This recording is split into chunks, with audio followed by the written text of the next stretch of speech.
계속해서 다윗에 관한 말씀을 묵상하고 있습니다. 하나님께서 다윗을 주목하여 보셨죠.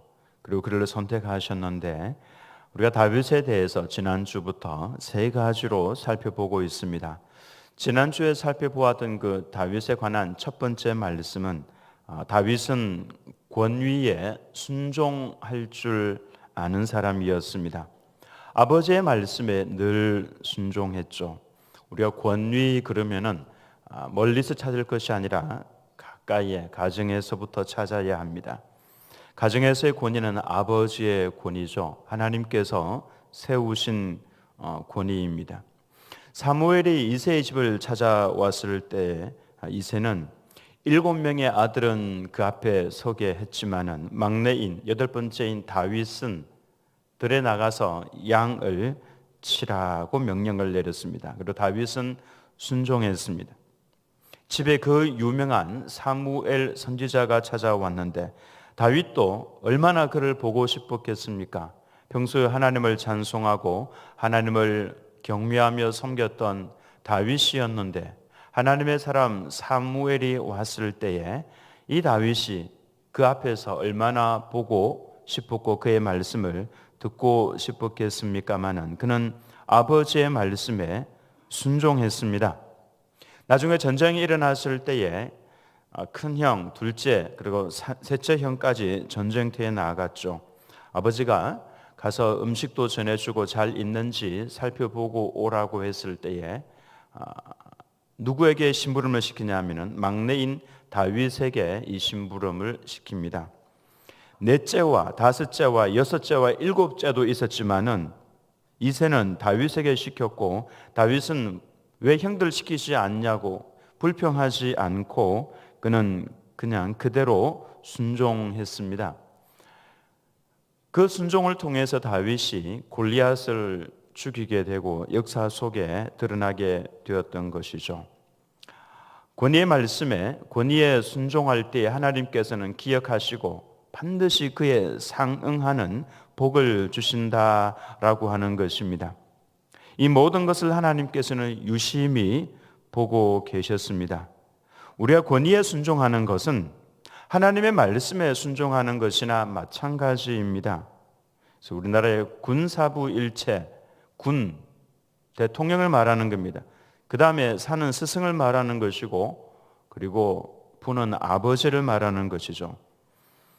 우리가 가장 쉽게 알 수 있는 권위가 바로 이것입니다. 아버지, 스승, 그리고 대통령입니다. 그 권위에 대해서 사도 바울은 위에 있는 권세들에게 복종하라 그렇게 말씀을 하셨습니다. 물론 하나님의 말씀에 위배되는 것을 요구할 때는 싸워야 되겠지만은 그렇지 않을 때는 거기에 순종해야 하는 것입니다. 그런 면에서 권위가 땅에 떨어져 갈 때는 하나님의 말씀이 지켜지고 있지 않구나라는 생각을 해야 합니다. 만약에 대한민국에 이와 같은 일들이 자꾸 일어나면 위기의식을 가져야 하고 하나님 앞에 어느 때보다도 많이 엎드려서 부르짖어 기도하면서 이 민족 위에 권위가 세워지기를 위해서 애를 써야 합니다. 권위에 대해서 예를 갖추는 것이 곧 하나님께 예를 다하는 것이나 마찬가지다라고 할 수가 있습니다. 다윗은 사울 왕 앞에 이제 가서 거기에서 섬기게 되죠. 사울 왕은 이미 하나님께서 버리셨다라고 하는 것을 온 국민들이 다 알고 있습니다. 그리고 그에게 악령이 임하는 것도 알고 있었죠. 그 정도 되면은 하나님께 기름 부음을 받은 다윗도 그 권위를 무시할 수 있습니다만은 다윗은 그렇게 하지 않았습니다. 하나님께서 버리셨다라고 했던 그 권위임에도 불구하고 다윗은 그 권위 앞에 순종을 하죠.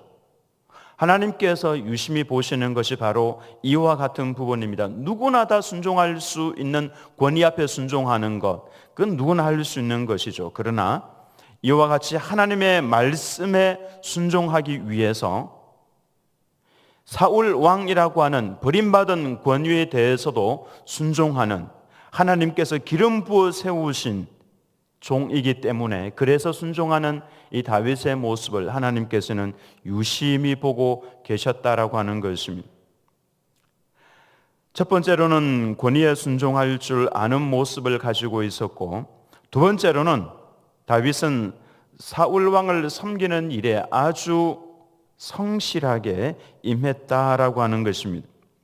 21절 말씀에 다윗이 사울에게 이르러 그 앞에 모셔섬에 사울이 그를 크게 사랑하여 자기의 무기를 드는 자로 삼았다라고 했죠. 다윗이 그 앞에 모셔 섰습니다.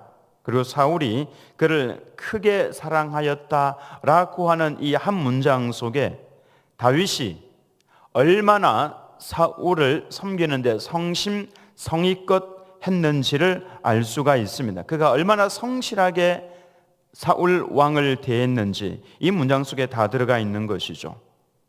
이게 왜 중요하냐면은 다윗은 자신도 왕으로 기름 부음을 받은 사람입니다. 그래서 왕궁에 들어가면 이제 사울의 시대는 끝이 나고 있다. 이제부터 내가 이 왕궁의 주인이 될 거야 라고 하는 생각을 가질 수도 있습니다만은 다윗은 그런 생각을 가지지 않았습니다. 자신이 모셔야 할 왕에 대해서 그가 해야 할 바를 다해서 모셨다라고 하는 것입니다. 하나님께서는 바로 그 자세를 유심히 보고 계시는 겁니다. 성경 역사에 보면은 하나님께서 귀하게 사용하시는 사람들의 특징 중 하나가 이 섬김이라고 할 수가 있습니다. 예수님께서 이 땅 위에 오신 목적도 섬기기 위한 것입니다. 한국 교회에 뿌리 박힌 병폐라고도 할 수 있을 것 같은데요. 언제부터인가 교회의 이 직분이 그냥 계급으로 인식이 되기 시작했다라고 하는 것입니다. 직분은 계급이 아닙니다. 직분을 받는 것은 올라가는 것이 아니라 내려가는 것임에도 불구하고 아무리 말씀을 드려도 이게 계급으로 인식이 되고 있는 것 같습니다. 올라가면 올라갈수록 우리는 고개를 더 숙여야 되는데 그게 사실 잘 안 되고 있죠. 직분은 겸손하게 섬기는 직분이지 군림하는 것이 아닙니다. 복음서에 보면 예수님께서 아주 싫어하셨던, 그리고 대적까지 하시고 저주까지 하셨던 사람들이 누굽니까? 그들이 바로 바리새인과 서기관들과 장로들과 제사장 무리였습니다. 왜냐하면 이들에게는 섬김이 없었고 굴림이 있었죠. 그래서 그들은 백성들을 향하여서 사람 취급을 하지 않는 이런 모습도 많이 가지고 있었습니다. 손가락질을 했죠. 나는 저들과 다릅니다. 이렇게 이야기를 했죠. 예수님의 화살은 바로 이들에게 쏟아졌습니다. 화 있을 진저 너희 서기관들과 바리새인들이여, 너희는 손가락 하나 까딱하지 않으면서 또 문안 받는 것과 잔치의 상석을 좋아하느니라고 했습니다. 반면에 예수님께서는 낮은 데로 가라, 높은 자리와 낮은 자리가 있으면 낮은 자리에 가서 앉아라 라고 말씀을 하셨습니다. 만일 우리 교회에서 모든 직분을 섬기는 자로 하나님께서 세워주신 직분이다 라고 하는 것을 안다면 한국에 있는 모든 분쟁들이요 대부분이 다 사라질 것입니다. 불행히도 우리는 새로운 직분을 받을 때마다 내 계급이 올라간다라고 생각을 합니다. 그래서 그 계급에서 떨어지면은 그러면은 큰일 난 것으로 생각을 하죠. 떨어졌을 경우에는요, 하나님께서 나를 더 준비하라고 하시는구나 이렇게 생각을 해야 맞다라고 하는 것입니다. 하나님이신 예수님께서 종으로 오셨습니다. 제자들의 발을 씻기셨죠. 다윗에게도 이 놀라운 섬김의 자질이 있었습니다. 그는 이미 왕으로 기름 부음을 받았지만은 자신이 왕이라고 주장을 하지 않았습니다. 하나님께서 부르실 때까지 그는 그 섬김의 자리를 끝까지 고수를 했고, 그리고 하나님께 버림받은 왕이라고 할지라도 그 권위를 섬겼다라고 하는 것입니다. 그리고 세 번째로 마지막으로 그는 참으로 오랫동안 인내했다라고 하는 것을 알 수가 있습니다. 사울 왕이 다윗을 궁으로 부른 이유가 무엇입니까? 쉽게 말씀드리면 귀신을 쫓아내 달라고 부른 것이죠. 악기를 타면서 찬송을 부르면서 귀신을 내어 쫓아달라고. 그래서 다윗의 역할은 악기를 연주하면서 찬송하는 것이었습니다. 그로 인해서 귀신을 쫓아내는 것이 그의 일이었죠. 찬송을 부르면은 이 귀신이 굉장히 싫어하는 걸 제가 본 적이 있습니다. 귀신 들린 사람을 만났는데요. 그 집에 찾아갔습니다. 우선 우리 딸이 귀신 들렸는데 좀 도와주십시오. 그런데 여러분 그 귀신 정말 안 나갑니다. 얼마나 이 견고하게 서서. 그래서 그 집에 갔다가 오면요 목이 다 쉬어버리고 그리고 진액이 빠지고 그 다음부터 해야 할 일을 못할 정도로 힘듭니다.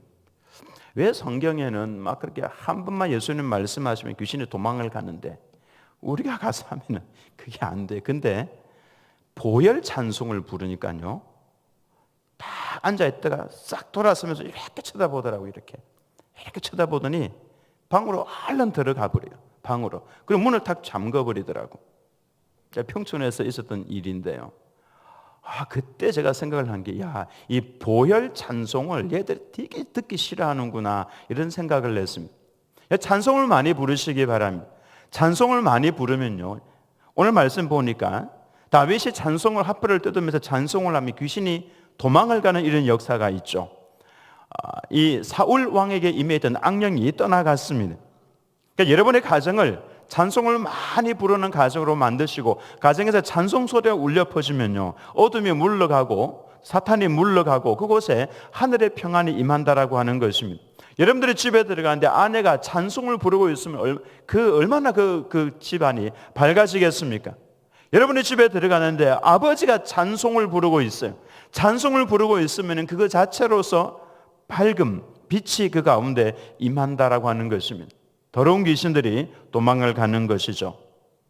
다윗은 나는 하나님의 기름 부음을 받은 왕으로 기름 부음 받은 사람인데 고작 악기나 연주하고 이렇게 생각을 하지 않았습니다. 그는 그에게 주어진 일에 충실했죠. 악기 타는 일이었습니다. 하나님께서 지금 내게 맡겨주신 그 일에 성실하게 임하는 성도를 하나님께서는 유심히 보시면서 기뻐하십니다. 이거 별일이 아니라면서 대충 하면은 하나님께서 기뻐하시지 않습니다. 앞으로 그 왕이 될 그 기간이 점점 더 길어져 가는 것이죠. 하나님께서 바로 왕으로 세우시지 않습니다. 합격을 해야 세우시는 거죠. 다윗은 하나님께서 맡기신 일에 충실하면서 때를 기다렸습니다. 내가 왕이야 라고 그는 말하지 않았습니다. 하나님께서 세워주실 때까지 기다립니다. 나중에 사울 왕을 죽일 수 있는 기회가 몇 번 있었죠. 마지막에 죽일 수 있는 기회가 있었는데 그때는 진짜 죽이고 도망을 가도 될 정도로 안전한 기회였습니다. 첫 번째 동굴에 있을 때는 죽이면은 동굴 속에서 몰살당할 수도 있었죠. 두 번째로는 벌판이었습니다. 그곳에 다 잠들어 있는 그곳에서 사울 왕을 죽이고 갈 수 있었지만은 다윗은 그렇게 하지 않았습니다. 하나님께서 세우실 때까지 그는 기다렸습니다. 베드로전서 5장 6절 말씀 같이 읽어봅니다. 시작. 그러므로 하나님의 능하신 손 아래에서 겸손하라. 때가 되면 너희를 높이시리라. 다윗의 모습에 딱 이랬다라고 하는 것입니다. 하나님은 능하신 분이시니까 시간이 아무리 흘러가도 괜찮다라고 하는 것이죠. 하나님의 때가 아직 이르지 않았다. 그 때까지 다윗은 겸손하게 하나님을 인정을 했습니다. 때가 되면은 하나님께서 높이실 것을 그는 알고 있었던 것이죠. 우리가 꼭 기억해야 할 말씀이 바로 이 말씀입니다. 억지로 하지 않았다라고 하는 것이죠. 근데 그 때가 언제입니까? 자격을 갖추었을 때입니다. 그때까지 하나님께서는 기다리십니다. 늦은 것이 아닙니다. 하나님께서 기다리신다면 늦은 것이 아니죠. 내가 준비가 안 되었다라고 생각을 하는 것이 맞습니다. 나는 준비하지 않고 높여주기만을 기다리고 있으면 안 됩니다. 내가 준비를 잘 해야 하는 것이죠. 권위에 순종할 줄 아는 사람, 순종이 더욱 귀한 미덕임을 알고 하나님께서 세우신 그 권위 앞에 순복할 줄 아는 사람을 하나님께서는 찾으십니다. 대접을 받기보다도 남들 위해 군림하기보다도 섬기는 일에 있어서 신앙의 가치를 찾는 사람, 하나님께서 찾으시는 사람입니다. 그리고 하나님의 때를 기다리면서 자신을 돌아볼 줄 아는 사람, 인내하면서 기다릴 줄 아는 사람, 하나님께서 찾으시는 사람입니다. 이런 하나님의 사람, 절대 늦지 않았습니다. 나는 나이가 있으니 괜찮습니다. 하나님께서 찾으시는 사람은 어떤 사람이든지 괜찮습니다.